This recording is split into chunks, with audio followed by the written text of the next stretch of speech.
Viral debt collector babak belur diamuk massa di Semarang, kesal merasa dikadali.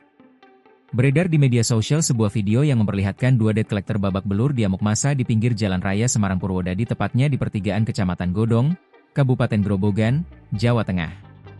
Insiden ini terjadi pada Kamis, 6 Maret 2025, sore dan ramai di media sosial setelah video rekaman amatir berdurasi 13 detik menyebar luas. Dalam video tersebut, terlihat sejumlah pemuda menganiaya salah satu penagih utang di depan kompleks pertokoan, sementara seorang debt collector lainnya terjatuh dan menjadi bulan-bulanan di samping rumah makan. Kericuhan di siang bolong ini berlangsung di tengah keramaian dan padatnya arus lalu lintas.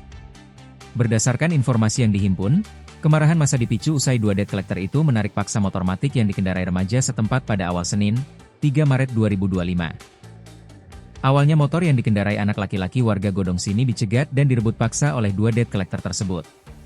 Belakangan motor itu bisa diambil oleh pemiliknya, namun harus membayar sejumlah uang kepada dua debt collector itu, kata Ari Prasetyo, warga Kecamatan Godong, Jumat, 7 Maret 2025. Jengkel lantaran merasa telah dikadali, pemilik Honda Beat itu kemudian mengajak teman-temannya untuk melabrak dua debt collector tersebut.